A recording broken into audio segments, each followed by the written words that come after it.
645 பதவிகளுக்கு group 2A முதல்நிலை தேர்வு தமிழகம் முழுவதும் 4.18 லட்சம் பேர் பங்கேற்பு. வரும் டிசம்பர் மாதம் ரிசல்ட்.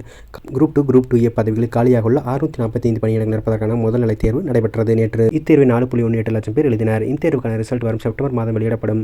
காலி பணியிடங்களின் எண்ணிக்கை மேலும் அதிகரிக்கப்படும் என்றும் டிஎன்பிஎஸ்சி தலைவர் எஸ்.கே. பிரபாகர் தெரிவித்துள்ளார். தமிழ்நாடு அரசு பணியாளர் தேர்வாணையம் டிஎன்பிஎஸ்சி குரூப் 2A பதவிகளில் காலியாக உள்ள 645 பணியிடங்கள் நிரப்பதற்கான அறிவிப்பை கடந்த ஜூலை 15ஆம் தேதி வெளியிட்டது. குரூப் 2 பணிகளில் 50 இடங்கள், குரூப் 2A பதவியில் 595 இடங்கள் நிரப்பப்படுகிறது. தேர்வு எழுத 5,53,634 பேர் அனுமதிக்கப்பட்டனர். இதில் ஆண்கள் 2,12,495 பேர், பெண்கள் 3,41,114 பேர், மூன்றாம் பாலினத்தவர் 25 பேர் அடங்குவர்.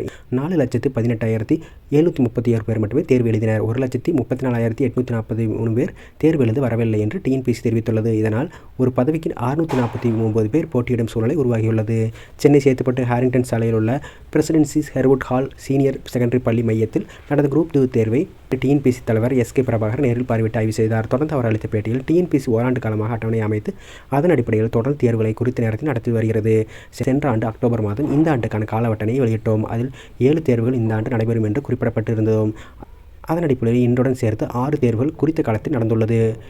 இன்னும் நடக்க வேண்டிய ஒரு தேர்வுக்கும் அடுத்த 10 நாட்களில் அறிவிப்பு வெளியிடப்படும். அத்துடன் இந்த ஆண்டு கால அட்டவணை முழுமையாக நிறைவு செய்யப்படும். இதுவரை தேர்வாணையம் கடந்த 13 தேர்வுகளை குறிப்பிட்ட அறிவித்த தேதியில் நடத்தி அறிவித்த தேதியில் முடிவுகளை வெளியிட்டு வருகிறது. அதன் அடிப்படையில் குரூப் 2A தேர்வுகள் தமிழகம் முழுவதும் சுமூகமாக நடந்துள்ளது. இதன் முடிவுகள் நாங்கள் பொதுவாக 2 அல்லது 3 மாதங்களில் அனைத்து முடிவுகளையும் வெளியிட்டு வருகிறோம். அதன்படி குரூப் 2Aக்கான தேர்வுக்கான முடிவுகள் டிசம்பர் மாதம் வெளியிடப்படும். இதற்கு அடுத்தபடியாக மெயின் தேர்வு நடக்க வேண்டும். அடுத்த தேர்வை மார்ச் மாதத்தில் நடத்தலாம் என்று நாங்கள் திட்டமிட்டுள்ளோம். இறுதி முடிவு வெளியிடும் வரை, கவுன்சிலிங் நடைபெறும் வரை பணியிடங்களை அதிகரித்துக் கொண்டே போகலாம்.